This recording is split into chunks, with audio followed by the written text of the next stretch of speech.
Distinguished guests, if you could take this opportunity program in 2 minutes.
Distinguished guests, thank you for joining us here tonight. Please welcome University at Albany Provost Carol Kim.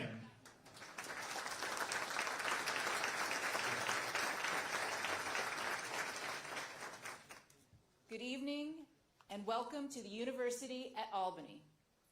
On behalf of UAlbany President Avidan Rodriguez, I'm pleased to welcome to campus Albany Mayor Kathy Sheehan, members of the Albany Common Council,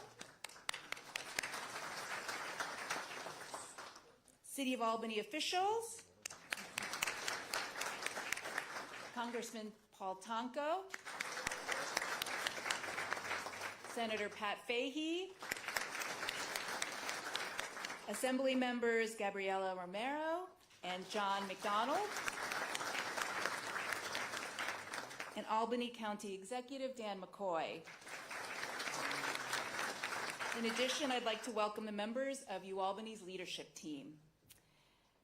This building, known as ETech, is home of UAlbany's College of Emergency Preparedness, Homeland Security, and Cybersecurity. In this college, we have established new programs, design and development, and we're training the next generation of cybersecurity experts. ETech is also home to the New York State Mesonet, the State Weather Risk Communication Center, and research initiatives in atmospheric sciences and environmental science. Here, we are leveraging AI to improve weather prediction and finding interdisciplinary approaches to enhance our understanding of climate and weather. Just about 3 miles down the road, on our downtown campus, we recently opened the new home of our College of Nanotechnology, Science and Engineering. In this state-of-the-art building, which was once the Albany High School, engineers and scientists are being trained in high-tech careers in our region's growing semiconductor industry. And these are examples of the impactful work that's being done on our campus. Whether they're studying for degrees in public policy, nursing, business, the arts, computer science, or education, UAlbany's students benefit from earning their degrees right here in Albany. This city offers our students access to internships and collaborations with New York State agencies, proximity to our many wonderful arts and cultural events, and the incredible opportunities that the National Semiconductor Technology Center brings. UAlbany is an institution on the rise. Our enrollment is increasing, our research spending is growing, our academic offerings are expanding, we're rising in the national rankings, and our impact on the regional economy topped 1.1 billion. And we're doing it all right here in the city of Albany. So Mayor Sheehan, thank you for your incredible leadership and partnership. The investments you've made to infrastructure, recreation, sustainability, public safety, and more have laid a strong foundation that we will continue to build on for generations to come. So we've put together a short video about the incredible strengths of our partnership. I hope you enjoy.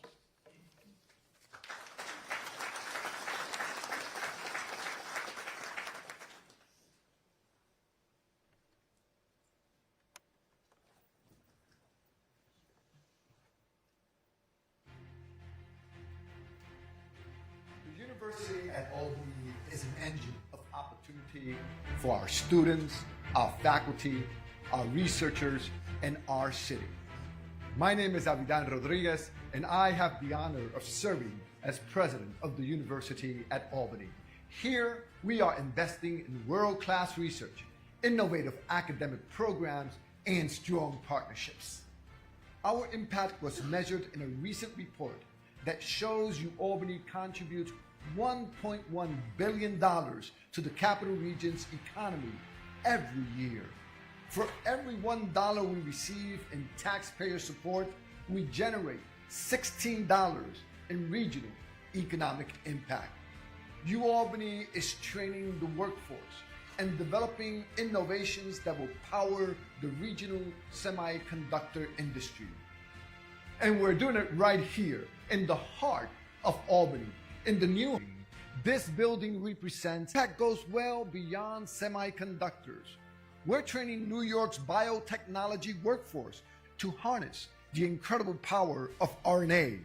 We're meeting the state's growing need for nurses and teachers.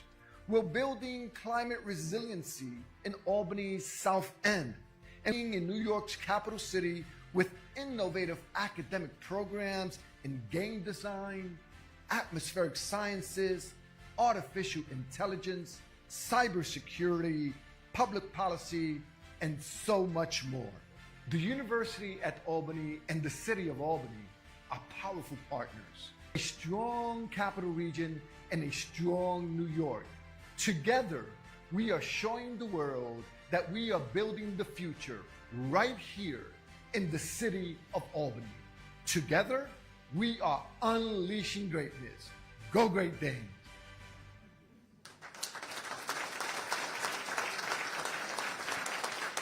Please welcome City Treasurer Darius Shanafar. Thank you. I'd like to welcome everyone to Mayor Kathy Sheehan's 12th and final State of the City address. I'd first like to acknowledge, Alfredo, some of our other dignitaries tonight. We've met the front row, but I also want to recognize Chief City Auditor Dorcia Pleers, City Court Judges Josh Farrell, Holly Trexler, Bill Kelly, and Marisa Franchini. I'm going to throw John Riley in there, even though it's not on my list. So, Judge Riley, I hope you're here too. Family Court Judge Regia Rice. We have Council President Corey Ellis. Council President Pro Tem Kelly Kimbrough. Council Majority Leader Ginny Farrell. And members of the Common Council Sonia Frederick, Deb Zamer, Rich Conti, not Libby Post, Jack Flynn, Alfredo Ballerin, Tom Hoey, Megan Keegan, and I see Owusu Anani back there as well, along with City Clerk Shaniqua Jackson, who doesn't get recognized enough, so welcome.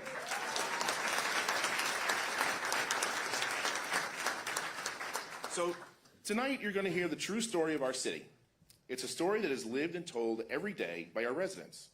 It's also told every day by the public servants who serve Albany, whether they work in City Hall, our police department, our fire department, our general services department, our recreation, cultural affairs, neighborhood and community services, engineering, administrative services, law assessment, or youth and workforce departments.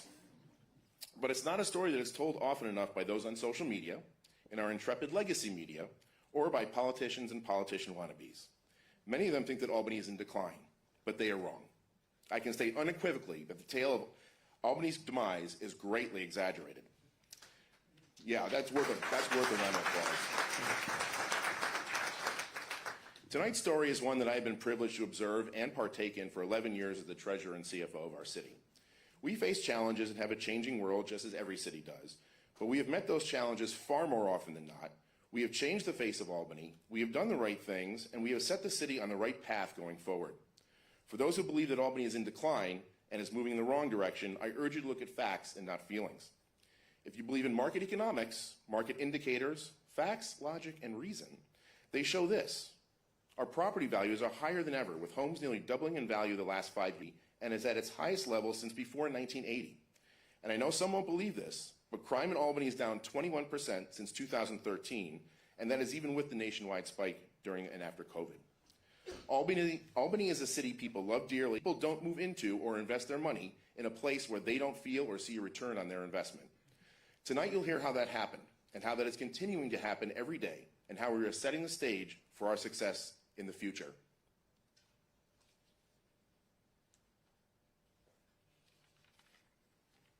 I think we're going to see a video.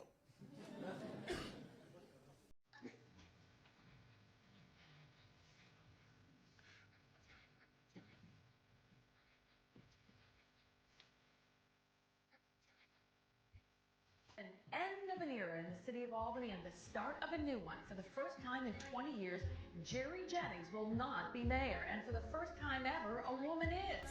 Kathy Sheehan is now the mayor of Albany. She's very realistic about facing a $16 million deficit. a $16 million structural deficit.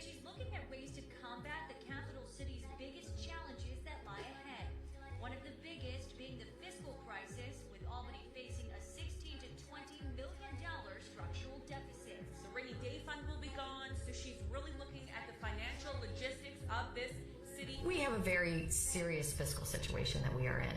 It is very challenging. That we have been through unprecedented times. We're going to have to really roll up our sleeves and start early figuring out. I think they're looking forward to it, but they know there's a lot of challenges here in the city, and they're going to be taking them one step at a time. That we will find a solution. Pride investment into the city of Albany. I have fought for resources. That we come to work every day with a mission to ensure that we are doing all that we can for our community. The unprecedented investments that we've made in every neighborhood in our city so that we can ensure that every neighborhood works. Sheehan says she's looking forward to taking on new projects with a different approach. She does want to continue some of his programs while implementing her own. Including our residents in the decision making with a holistic plan, recognizing that all of our departments have a role to play in making sure that our neighborhoods are strong. And I want to make sure that we have a strong relationship with those partners, and I look forward to working with the governor moving forward. In 20 years, the city of Albany will have a new mayor. It is Kathy Sheehan. Back to you. Pride in our city, pride in what we accomplished, pride in how we responded, and pride in how we are going to build back better. It's now my distinct honor to introduce the 75th mayor of the city of Albany, Kathy M. Sheehan.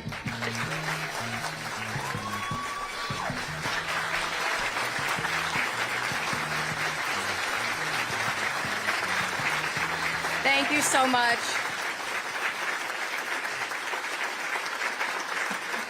Thank you, Darius. Thank you so much. I want to thank everyone for being here. And I want to start by actually giving a shout out to my amazing team, a small but mighty group of people who work in the mayor's office, who made tonight possible, who created this incredible display of the work that this city and this workforce has done and what we've accomplished, and who worked very hard to put this night together. So thank you to Aj. This is a wonderful team, and I'm so grateful for them. So thank you very much. And we can't forget the voice of God, Carrie. So again, I want to welcome all of you here tonight. I want to point out that it's amazing that I look exactly the same right now as I did in that video. But you know, our community is a great community because of the people who care about it. And this year we lost some people who care deeply about our community. Those who worked for the city, who worked very hard for our city, and those community leaders who really put in extra effort to make our community great. Tom Modelese, the grumpiest guy that I've ever loved, who we lost this year, and of course Dr. Alice Green, who was a very early supporter of mine, and she was also someone who was relentless in her fight for social justice, not only in the city of Albany, but in the state and across the country, and she will be dearly missed. And you know, when I think about those who are in my mind at this time, I also think of our sister city of Bucha. They are still at war with Russia. I had the privilege of joining my chief of staff on a humanitarian mission, bringing ambulances to Ukraine. I want to thank Basil Sagos, who couldn't be here with us, for helping to organize that. But let's remember why we do this. And we were able to bring hope to a place that is greatly struggling and has challenges that we can't even imagine. It makes the challenges that I'm going to talk about that we've been able to overcome seem small. And let's remember them. And it was thanks to the generosity of many people in this room that we've been able to deliver humanitarian aid, and that we must continue to stand and support. Most fiscally stressed city in not knowing where we were going to put our garbage and what we were going to do with the debt that we had incurred to expand the landfill. And so when I was sworn in, I had a list. I had a list of the challenges that were top priorities, including our aging infrastructure, the fact that we had no rainy day fund left, the structural deficit that we talked about. We had very high levels of poverty. The landfill was closing. There was a perception and a reality in some cases to the feeling that there was an inequity in how the city delivered its services. We were dealing with a very outdated city hall with systems that had been purchased in 1999. Vacant and blighted buildings were something that people were very concerned about. Many of our public spaces hadn't been touched for decades, and we were dealing with the impacts of climate change. And so we had to start with what we were doing within the walls of City Hall and our various departments. And because of the incredible efforts of a team of people, we were able to create budgets over time, sharpening those pencils, looking at opportunities, talking with our partners, and fighting for our fair share. We were able to make the case that we needed to balance our budget, but we needed to have the fair share that the capital city deserved. As we know, we've heard the story before, 64% of our property is tax exempt. Most of that is owned by the state. We have to plow the streets and fix the sidewalks for that workforce that comes here to work every day. And we needed to ensure that we got our share fair.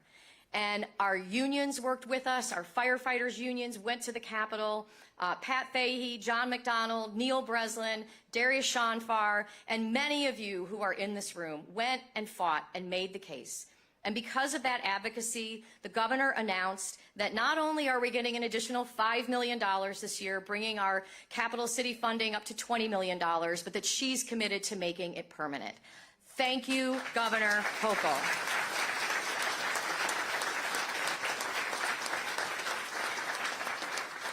So no budget since 2014 has relied on deficit spending. And not only did we not rely on deficit spending, we tackled our biggest challenge, the landfill.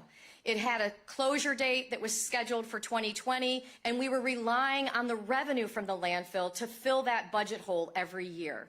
And so how do you reduce the amount of garbage that you're taking in and relying on the landfill? Our revenue for the landfill matches the operating expenses roughly of the landfill, and we've expanded that closure date to 2028. And we've also paid off all the debt that we incurred building that expansion. And so the cliff that kept me up at night has now turned into a slope that's even more gradual than the hill that is our landfill. And it's not just the state that is acknowledged. Standard & Poor's has now twice really commended the city and acknowledged our good financial practices and policies as it's rated our bonds and allowed us to borrow money at reasonable rates. And so I want to, again, thank everyone on my team who worked hard to do this, because without this basic work, it's really hard to do all of the other stuff that we dream about and that we want for our city. And we did do so much more. So let's take a look at the Albany we built. We've been able to create a city where every neighborhood was touched. The focus had for too often been on downtown, but we've been able to look at every neighborhood across the city. And when I talk about a city where every neighborhood works, I would always say, and I still mean it, we're talking about a city where every neighborhood is safe, where every neighborhood has quality housing that's affordable to the people who live there, access to world-class amenities, and vibrant economic opportunities. And when we think about safety, we often think about those recruits coming out of our police academy. Yes, we want more police officers on the street, but we also want those police officers to be part of our community. And the dedication of this department to community policing is admired by police departments around the world. Our department works with our community. They get to know the people in our community. They help deliver food. They help to adopt families during the holidays. They truly care and have compassion, which builds trust for the police in our community. And that's one of the reasons that this police department has one of the highest homicide closure rates anywhere in the country. A homicide closure rate of 86% compared to a national average of 50%.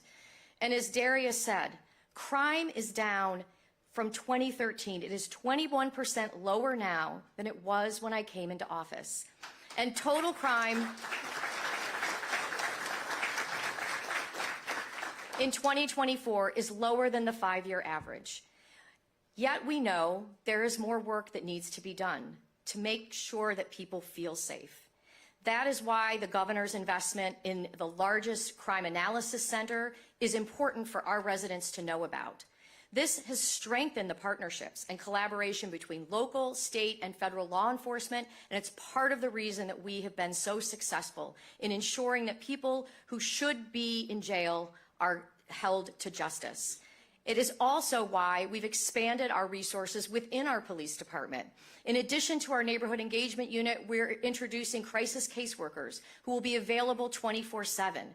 And when I think about the other award-winning programs that our police department has, TRACK, which is to reach and connect, reaching out to at-risk youths, law enforcement assisted diversion, which helps people struggling with poverty and addiction get the help that they need, and our programs like our SEPTAD, which is about working with our businesses to say, what are things that you can do to keep your business safe, to make sure that you are not making it easier for someone to break in or to cause trouble in your business. And our community liaison program, where we match police recruits while they're in the academy with members of this community who take them out, introduce them to our organizations, to our parks, to people, so that they are becoming part of our community as they go through their academy. And this is because of the leadership of our former Chief Hawkins, as well as our current Chief Cox, and I want to commend them and the men and women of this department for the outstanding and amazing work that they do.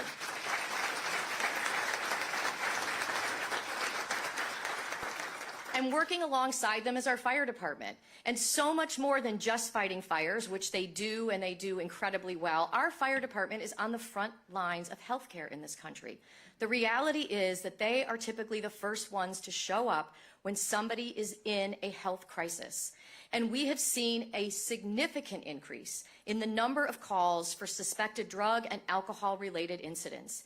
And so our fire department must continuously invest in training and in having the tools that they need to respond to this crisis. And I want to thank Chief Gregory and his leadership team and all of the members of this fire department for stepping up and being on the front lines of healthcare and helping to address the issues that we are seeing and the crisis that we are seeing. Thank you. And this is a national mental health crisis, and Albany is not immune from it. But we are not going to stand and wring our hands and say there's nothing we can do. We have in our county executive, Dan McCoy, someone who has tasked his Department of Mental Health, his Department of Health, and really the resources that are available to him to say we have committed nearly $1 million of our opioid resettlement money for an innovative new program called Albany Navigates, where caseworkers are in the community interacting with individuals who are undergoing mental health crisis. And I want to, again, not only acknowledge Dan McCoy, but I want to thank the county legislature for their support of this program. And Gabriela Romero was somebody who was advocating for this when she was a council member because she was seeing the impacts of this in her ward. And so this is a partnership that started, and well, let's hear directly from them. Joseph's House and Shelter provides non-judgmental services to end homelessness. We're truly serving anyone and everyone in need of care, sometimes people who can't be served by any other program because of their specific disability, their specific situation. When I'm working out in the field, a lot of the challenges that we see is individuals in need when it comes to health care. I think we also need low barrier places for people to exist and also low barrier support services. People experiencing homelessness have been through an immense amount of trauma, and I think they deserve to be treated with respect as all people do, and I don't think that's always the case in our society. Albany Navigates has been just an incredible shot in the arm for our outreach services program. It's expanded the hours that we're serving, so that means that we're meeting people who maybe we would have missed. I also think it's very great that Mayor Kathy Sheehan is involved in the process, because it really makes sense to have the leaders and those in the appropriate positions care about what's going on. It's the best way to be part of the solution and not the problem. She definitely empowers us to do the work that we do and bring our energy every day. Our team has been out doing the work for almost 8 months now, and on a daily basis we have regular contact with the city mayor's office and the county legislators. I want to say the vibes that she brings to a meeting is really, we walk away feeling empowered to do the work that we're doing. She's empowering us to bring the services that we can offer straight to the streets to serve the population that we're serving. Because it helps, gives more hope, and really kind of gives you a clearer understanding and look of what the future could look like if the services continue to move up or progress in the direction that they're going. Every day, they are meeting people where they are. This is a challenge that has grown over time. We need additional support from the state, as our state legislators know. We need more mental health beds, but we are working hard because people in our community need to know that there are those with compassion who care, and that is how we are going to solve this crisis. But it happens because of the folks on this team, so let's please give them a round of applause. And communities are safer when we have housing that's affordable to everyone in our community. I want to shout out a few projects, but we have so many units of housing that we've been able to build over the last 10 years. I can't possibly speak to all of them, but Steamboat Square is one that's really special. This started with a $42 million rehabilitation of 88 modern, highly energy inefficient homes with 14 that provide supportive services. And the innovative thing about this project is that it includes a geothermal system that provides heating and cooling to low-income apartments at a price that the individuals living there can afford. And that geothermal loop is eventually going to power hundreds of units in Steamboat Square, including townhomes that are already Executive Director Chiquita Darbo and the Chairman Mike Whalen for their continued commitment to individuals in this city and to recognizing how important this is to the future of our city.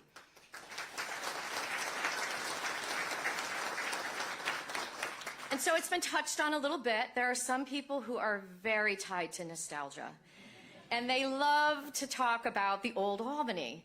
And I, for one, did love the Palladium. I remember bowling there. I remember taking my son bowling there. But when the people who owned it retired, we were concerned that we were going to have another empty building with a huge crumbling parking lot. And instead, we were able to utilize the resources and the economic development tools available to us to bring a new beginning to Pine Hills, to bring new residents and new vibrancy to this neighborhood. And we've done it over and over again. The neighborhood around Albany Medical Center was one of the most dangerous neighborhoods in the city, but we put together a plan, we brought our partners together, and now we have housing and a mixed income neighborhood surrounding Albany Medical Center. We've been able to here near the University at Albany. There are new market rate apartments that are very close by and paying property taxes to the city of Albany, utilizing spaces that were underutilized. And then, of course, this. Who wouldn't be nostalgic for a 1950s concrete bunker? I know. I had people protesting me when I dared to say, let's build housing like our 2030 plan suggested, housing, dense housing near our largest employers. I mean, one of those people protesting me was even my brother-in-law. I'm not kidding. And so we made way for the rise. And all of the new amenities, including the post office, which is moving back, that is there. To me, this is a huge win. And this is what happens when a city is on the move and it continues to grow and meet the needs of the people who are coming here. So for those of you who missed the mattress store, go out to Central Avenue in Colony. They sell plenty of mattresses out there. We've also reimagined Clinton Ave. This is my neighborhood. So we took buildings that had X's on them, buildings that were blighted and dilapidated, and we now have 200 affordable and mixed income residential units within 70 houses as part of a nearly $50 million home leasing project. And when you look at what they've done, this is the transformation. I mean, let me show, I can't go backward, I guess. I would show you the before. Oh no, this is the before and this is the after. Beautiful homes for families, and they're still going.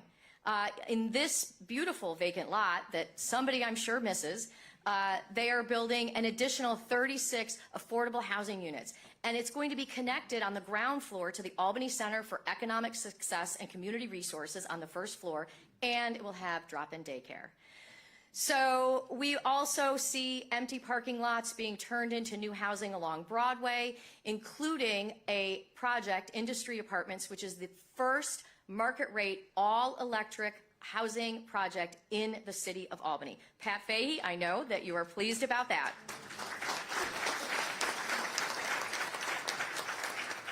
Kenmore is coming. An investment is being made out on Colvin Avenue. The beloved fire signal equipment building has been transformed into community space connected to 51 apartments that are affordable with wonderful amenities. The Kenmore has been transformed into new housing. And for those of you who back in the day remember the old, first it was the Times Union building, and then it became ORPS, the Office of Real Property Services. And this is what it was, and this is what it is. Again, new apartments, 132 apartments, all of them full. And we are working with our ARPA funding and Habitat for Humanity to take vacant lots like this and turn them into new homes. 100 new affordable homes being built across the city of Albany.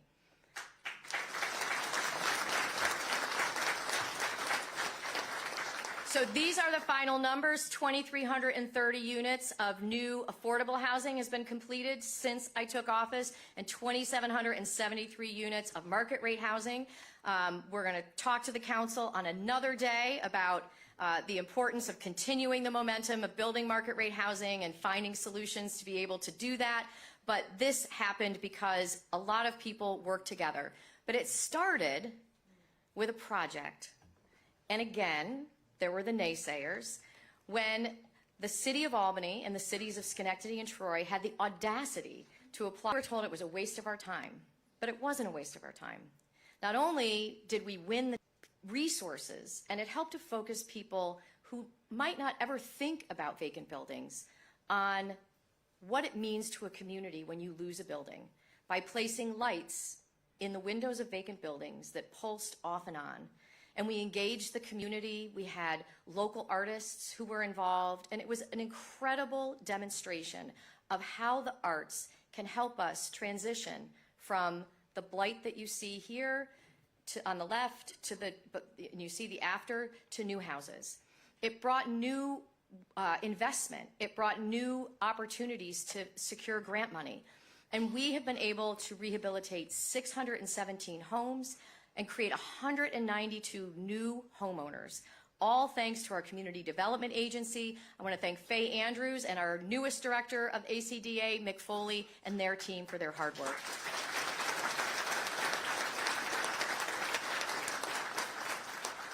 Breathing Lights also inspired some students at Albany Law School, and I know that Dean Carlarn is here, at Albany Law School to say we want to be part of the solution. And so they worked on a number of projects helping us to understand other innovative things that we could be doing to hold property owners accountable for their properties. And then John McDonald stepped up. We got zombie property legislation through, thanks to he and to Pat. And I'm proud to report that just since 2022, we've filed 19 lawsuits. We've settled 14 cases. We're approaching $500,000 in recovery. We've also seen an increase of codes cases in codes court, thank you to all the judges who are here, up 800% since 2014. Thanks to Rob McGee, our corporation counsel, Rick LaJoy, and his team. This is what our community was demanding, and we were able to deliver on that. And then we created a Department of Neighborhood Services, and we needed to make sure that we could help people navigate through them. And so our Department of Neighborhood Services is out in the community, their neighborhood meeting, and they want to ensure that our residents know about all of these opportunities that are available and that we hear from our residents about other things that we need to be doing. We brought See-Click Fix under the auspices of this office, and we've seen a 79% increase in on-time See-Click Fix responses. I want to thank the Common Council and Ginny Farrell for her leadership in getting See-Click Fix turned back on when we had a little hiccup there. And I also want to thank Sarah Camp and her entire team. This is what people want. They want accountability. They want to know where their taxpayer dollars are going, and that we are responding. And we're delivering on that, and we're continuing to get better every day. I also want to shout out a little program, not particularly expensive, but it has trained to be part of transforming their neighborhood. Not us coming in and telling them what they need, but them telling us what they want. And so Love Your Block is about going out into the community, providing small grants that are driven by our residents residents that come together and say, we want to build a community garden, we want to do flower boxes, whatever we want to do, we take those applications and we provide them with grants. Erin Johans, I think she might be here, she has done incredible work on this program under the auspices of our Department of Neighborhood Services.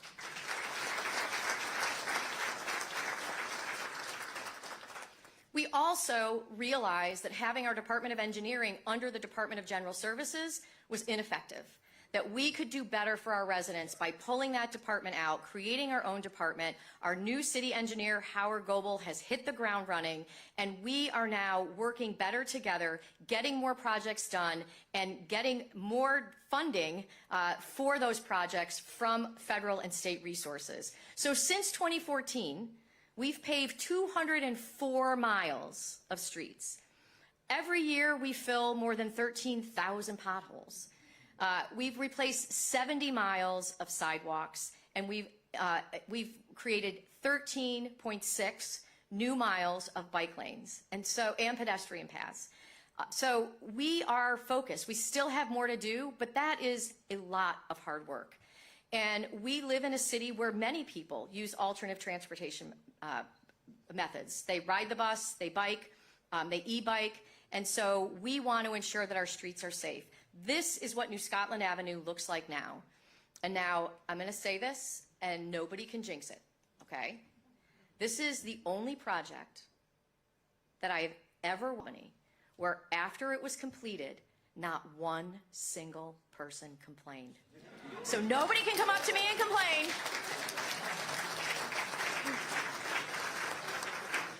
But it took a ton of hard work and a lot of meetings and a lot of people venting their frustrations. But we kept at it and we kept at it. And I want to thank everyone on my team for helping to make that happen. We also are focused on keeping our kids safe. And again, this is an initiative of our council. This is my State of the City to the Council. And I want to talk about your achievements and accomplishments. This is something that you insisted on. And you wanted us to make sure that we were implementing this in a way that was fair and that made sense. We worked with the state, and we're issuing a lot of tickets, but we also are seeing lots of people slow down. And so slow down as you go through our school zones. That's all that we ask. You'll get there. It'll be okay. So far, 65% of the drivers that are ticketed are driving cars that are registered outside the city of Albany. We want to be a welcoming city, but we need you to slow down. And we also have reduced our speed limit to 25 throughout the city. So again, slow down. This is about making sure that those of us who live here can get around safely. We also have invested significantly in our parks. Virtually all of our parks, roughly 90 to 95% of our playgrounds, have new equipment. We've invested over $16.6 million. And because of the council's insistence, we've done it in a way that's equitable. We've shown you the parks that we're investing in, the neighborhoods that we're in, so that we can make sure that we are investing where there has been a lack of investment for years. I want to thank Commissioner Jonathan Jones and his entire team at the Department of Recreation for helping us create fun, safe spaces. This is also about keeping a community safe. And brought to you by the American Rescue Plan again, the creation of 2 new community centers in our city, and it is going to be completely new. And we are creating the spaces that our community wants, where they will have access to resources, where they will have access to opportunity, and they will have access to the recreation and the fun and the safety that they want for their families. I want to thank Paul Tonko for $400,000 that have been earmarked for Albany South. Again, really the commitment that you've had anytime we've talked about projects like these, you've always been there for us. Trinity Alliance is also creating new community space in the South End, thanks to a $10 million grant from the EPA to turn their headquarters into a new opportunity for residents in the South End to, again, have access to the amenities that they need. We're reimagining and rebuilding the Washington Park Playground. Thank you, Pat. Tricentennial Park, which looks like this and is closed every winter because it's concrete, is being reimagined into passive space. Don't worry, Tom Whalen and his dog will still be there. This is This is a picture of a park that inspired me to reimagine Tricentennial Park. And we also, of course, are replacing the 100-year-old Lincoln Park pool thanks to a $10 million SWIMS grant from New York State. So thank you again, Governor Hochul. This new amenity is going to be phenomenal, and a place that once leaked almost 500,000 gallons of water, sometimes a day, maybe I'm exaggerating a little bit, I don't know, nobody knows, but it leaked a lot of water, it is going to be transformed. And let's face it, as our commissioner of the water department likes to say, water is life. That is also the name of a book, but I'm sure he didn't steal it from the book. But water is critically important, and we have lots of it, which is why we are seeing investment in our community. We have invested, since I became mayor, $153 million in water and sewer infrastructure. That's more than double what was spent the prior 25 years. And we did that for a whole host of reasons. We did it because it was the right thing to do. We need to replace lead services. We've replaced 1,500 since 2019. We needed to address the issues of flooding that were happening because of climate change. We've created swales and retention areas and done all kinds of things to try to make sure that we are holding the water back so that our neighborhoods don't flood. And we committed to cleaning the Hudson River. All of us talk about the efforts of getting ourselves closer to the river, but if that river is polluted, what's the point? And so we have been laser focused on getting our river as clean as we can possibly make it. It's why we created the Beaver Creek Clean River Project. This was a $55 million overall project, and it is changing the health of the Hudson River so that when Pat Fahey is successful in getting 787 torn down, we're going to go and have a lot of fun because we're going to have a clean river.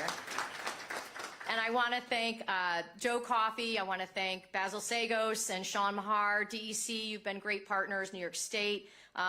We've received federal money, so all of you have been phenomenal partners. Thank you.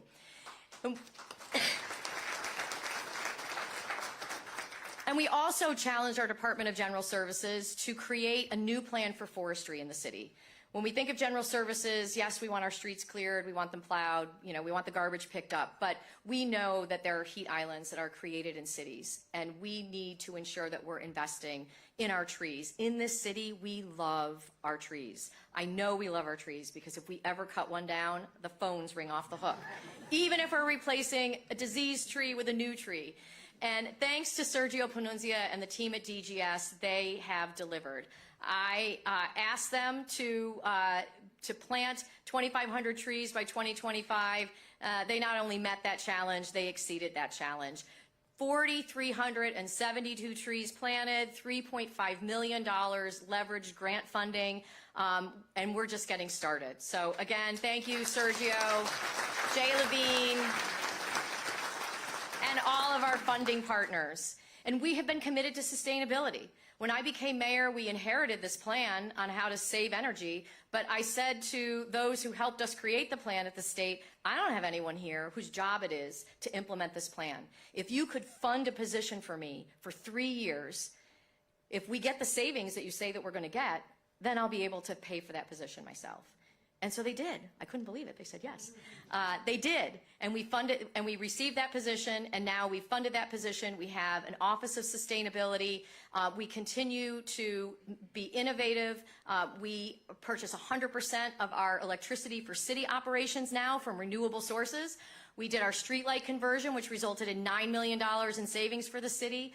Fleet electrification that is happening that is going to save thousands and thousands of kilograms of greenhouse gas emissions, and we've secured hundreds of thousands of dollars in funding. So thank you to my Office of Sustainability. They do an outstanding job.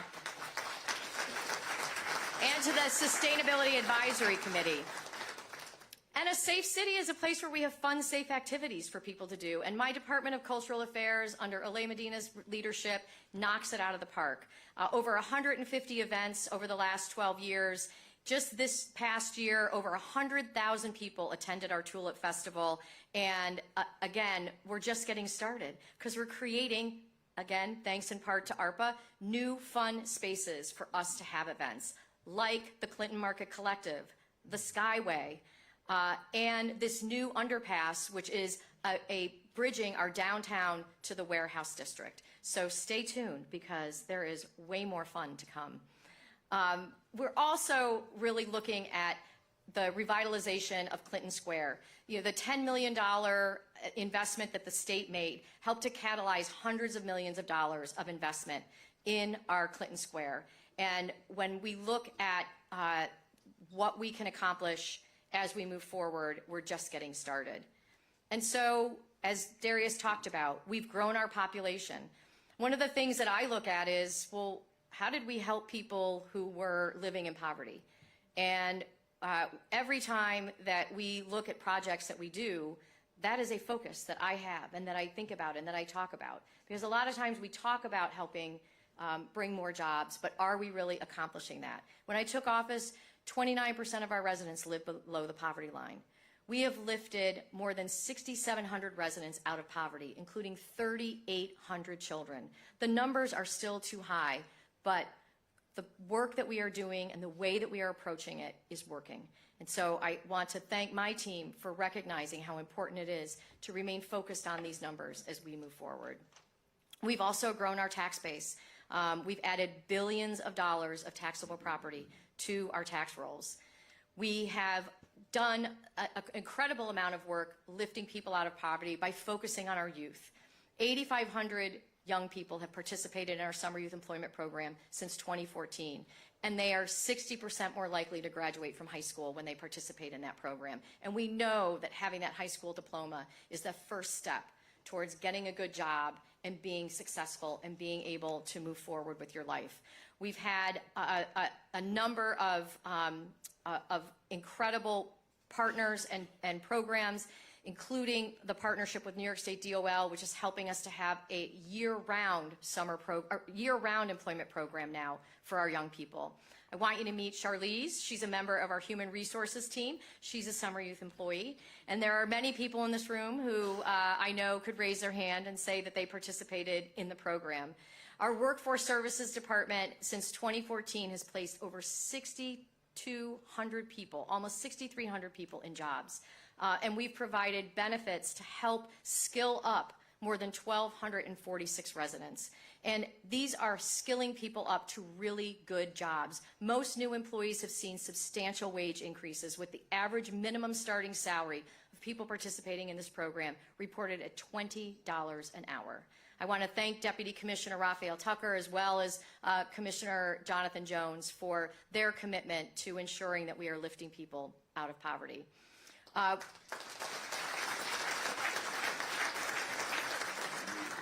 And if you're looking for work, the City of Albany is a great place to work, in part because we looked at ourselves and engaged in a very deep dive salary study so that we could ensure that we were paying people appropriately and that we were giving people a living wage.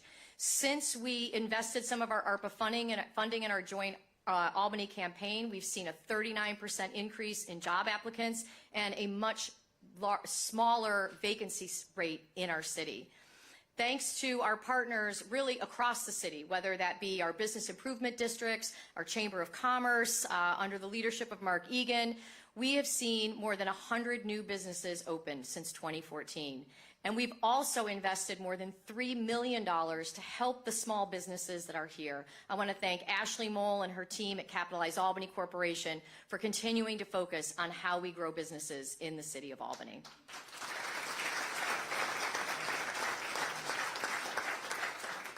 One place that is an incredible partner is the Port of Albany. And I think it's important. A lot of people don't know what the port does. And I'm so glad that they are able to be here today. I want to welcome Rich Hendrick and his team. They are investing tens of millions of dollars in the port. And the impact that they have includes more than 1,400 local jobs, 4,500 jobs throughout New York State, $813 million in measurable impact on the New York State economy, with another $2.57 billion of potential impact based on the investments that are coming. This is a job engine for our city, and we are grateful for the partnership that we have with the Port of Albany, and I'm very excited about the future and the commitment that New York State has through CEG, through NYSERDA, and through the state's commitment to offshore wind. It's going to be a game changer. Which brings me to why we are here now. We heard the president talk about the financial impact that UAlbany has on this region. It's worth repeating, $1.1 billion. Students spend money here, and visitors spend money here, and that doesn't even really capture what we are starting to see happen now, because the investments that are being made are going to truly be transformative on the businesses that are looking to locate here and on the future of this entire region. I want to thank President Rodriguez, Provost Carol Kim, who is with us today. Thank you for speaking as well. And everybody at UAlbany, you've been a great team. Doesn't this place look great? We are in the eTech building in part because I wanted to really highlight this space. A lot of people haven't been here, but this is a huge commitment, and part of the reason they wanted to build this here, and part of the reason that they're able to get funding, is that cities are incubators for the very work that is happening here. And we are going to partner alongside you to make sure that that fulfills the promise that you make to your students of having real-life opportunities to impact communities with the work that they're doing. The investment that Governor Hochul made, $75 million, half of it went to the new engineering school where we cut the ribbon just last year, an incredible facility reutilizing an old high school, a huge success, huge win for the city of Albany, as well as the investment in the AI supercomputing capacity as part of Empire AI. So this city is a great incubator to do work, and that is why I wanted to be here. Because when I was sworn in, one of the things I could have talked about was the stress between the relationship between the city of Albany and the university. There had been a very unfortunate incident shortly before I became mayor involving some students that got a little bit out of hand. And so residents were frustrated and upset. And to identify those places where the University of Albany is a critical partner, a critical, vibrant part of our economy. And I'm so happy to have been part of telling that story and growing that partnership. And that partnership is about not only the investment in AI that's happening here, but the investment all along the Erie Canal. I've heard the governor say this, right? She wants to create a high-tech Erie Canal. So why am I created? Because those are 50,000 jobs that are being created across the state. And what's happening here is going to impact what happens in Syracuse. What's happening here is going to impact what's happening in Global Foundries in Malta. And what's happening in Global Foundries in Malta is going to region. And recognizing that the city of Albany has an unprecedented opportunity to be part of that growth. $1.5 billion, 1,500 manufacturing jobs, 9,000 construction jobs just at Global Foundries. And then Albany is next. New York Creates was officially secured $845 million to host the nation's first National Semiconductor Technology Center. That is a big deal.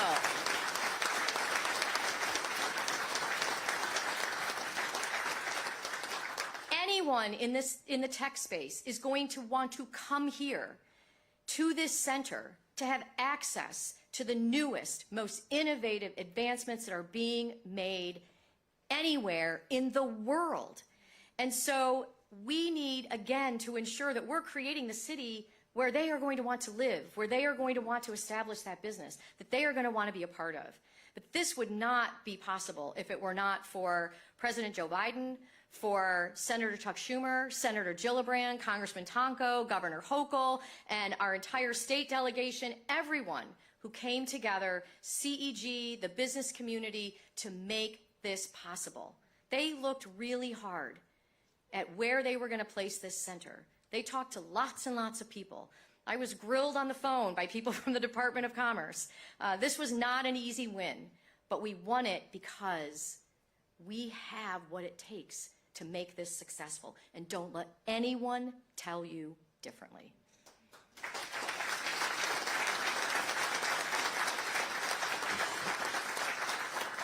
And so, in addition to reimagining 787 and completing finally a new bridge across the Hudson River, the Livingston Avenue Bridge, Governor Hochul announced at her State of the State that she is investing $400 million for economic development in the city of Albany.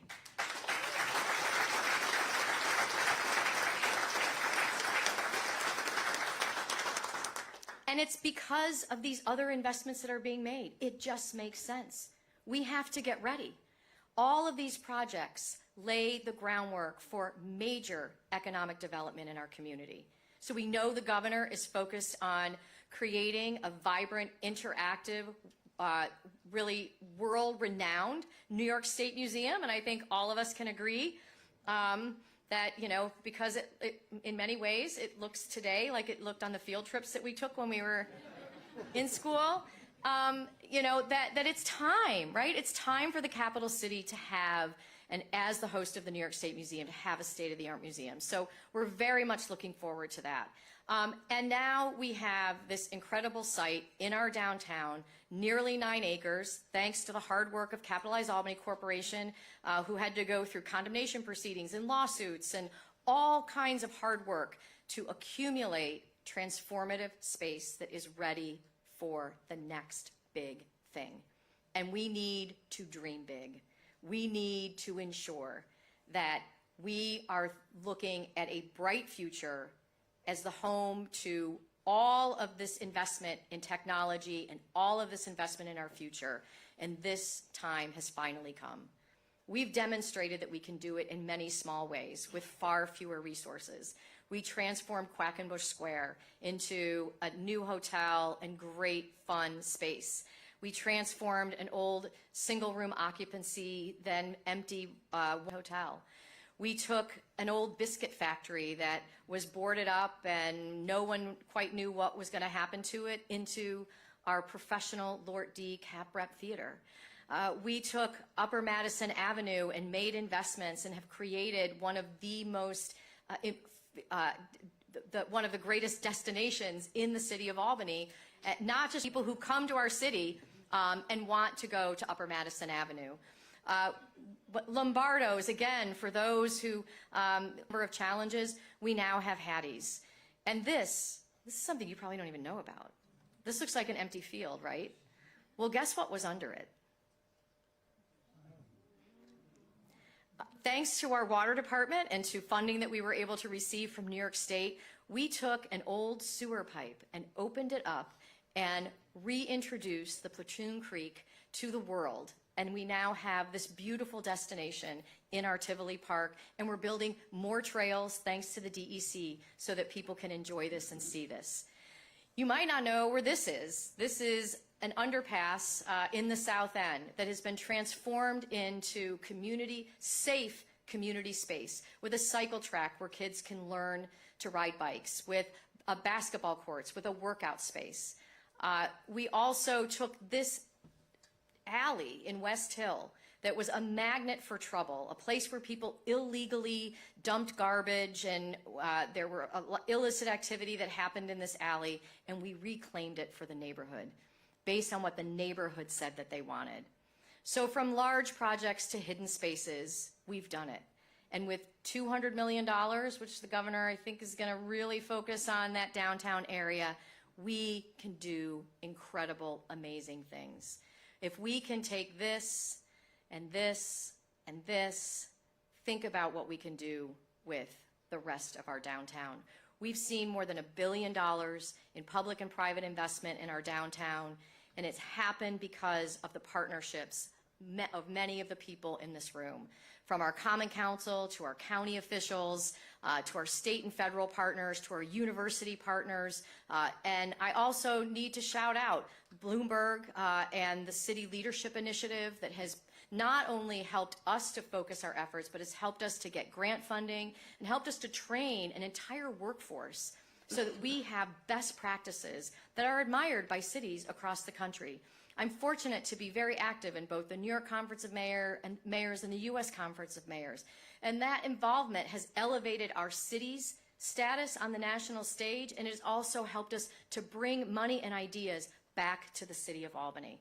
And I'm so grateful for all of those partners. I'm grateful for people like those who serve on our planning board, our Board of Zoning Appeals, our Sustainability Advisory Committee, a water board, Water Finance Authority, the Parking Authority, our Community Police Review Board, our PEG Board, Green Hills Land Authority. And I'm sure I'm leaving people out, but this doesn't just happen in a vacuum. It happens because people who who care about the community step up and raise their hand and volunteer and do the hard work. And it also happens because of an amazing, amazing workforce. I feel as though I'm the luckiest mayor on the planet because I have a dedicated workforce who sometimes listens to my crazy ideas and they figure out how to make it work. They figured out how to take a $16 million structural deficit and turn it into a balanced budget and bring down poverty by 25%. They helped me take aging infrastructure and the closing of a landfill into modern infrastructure and an extended life of the landfill that's going to save taxpayer monies. They really focused on the inequity in city services and our outdated systems. And we now have a 21st century city hall. We have inclusive investment that we're accountable for. We looked at the challenges of climate change and we've implemented sustainable practices. We took those vacant and blighted buildings and neglected public spaces and we reinvested in our neighborhoods and we've created world-class amenities. And I'm very proud of that work that this team has done. This is about people coming together because they love this city and they work hard for it every day. And so, my cautionary tale as I prepare to leave office in 300 and some odd days, is this. You know, we found this letter in the time capsule that we unearthed when we moved the Schuyler statue from a businessman back in 1925 who observed that very slowly has Albany developed in the 300 years of her history. Her citizens seem to have been content to let well enough alone. Great industries like General Electric were discouraged from locating here. Leading and influential men desired apparently to keep Albany for the most part a characteristically residential city. In many ways, the capital of the Empire State was decidedly backward as compared to other leading cities of this state and of this nation.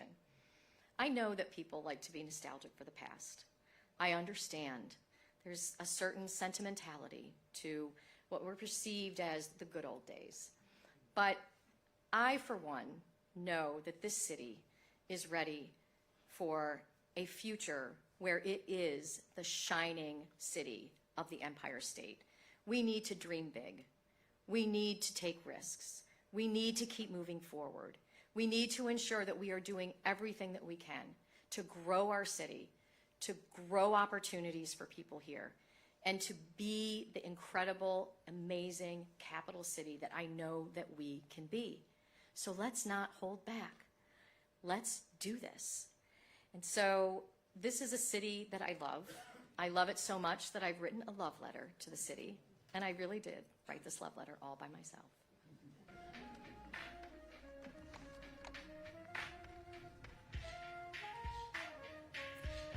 Dear Albany, when I first laid eyes on you, you were celebrating your 300th anniversary as a city. I was just passing through, but I couldn't quite shake the feeling that I had found someplace special. Not long after that fateful visit, a new job brought me back. You became my home and stole my heart. You are a place steeped in history, and yet you are endlessly captivating. A city that nurtures new ideas and traditions all at once. I love the grandeur of your architecture, the charm of your neighborhoods, your local coffee shops and restaurants, your theaters, symphony, free plays in the park, museums, and galleries. I love the mighty Hudson River, the serenity of your parks, and the vitality of your festivals, street fairs, and parades. I love that you are always changing, yet comfortably familiar. It is not surprising that those of us who choose to live here feel so strongly about you. We fight for you and cheer you on because as much as we love you, we know you love us back. With love, yours truly, Kathy Sheehan.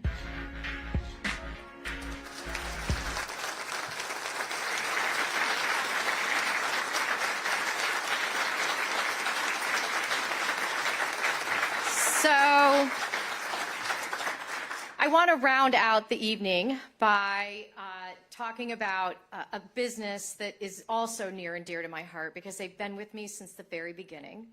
Nine Pin Cidery was a dream that existed in our warehouse that started in our warehouse district, brought to us by Sonia and Alejandro, who had this crazy idea of starting a hard cidery. And they could only imagine, I remember them talking about when maybe they could afford to get one big vat to process it. They were using little plastic ones.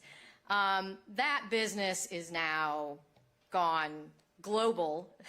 It is a business that has grown and grown and grown.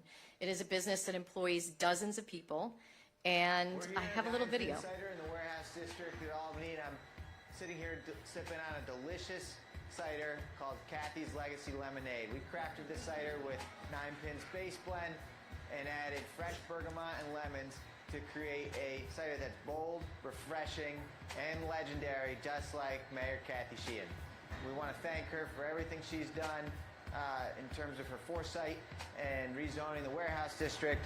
Her leadership has given us the ability to grow unrestricted, and 9 Pin Cider has truly benefited and will continue to grow in this neighborhood for years to come because of the efforts that she put in.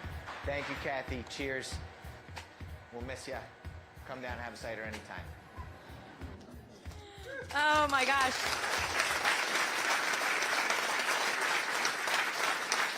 They did create a Kathy's Legacy Lemonade. I'm going to pop one open now, but you'll be able to join me out there and taste some yourself. So cheers to Albany and cheers to all of you. Thank you so much.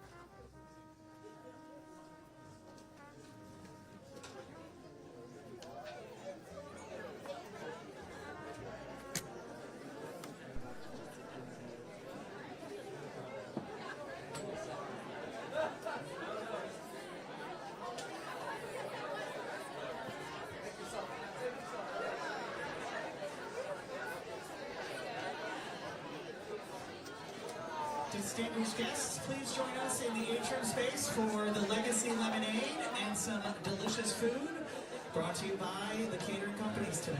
Thank you.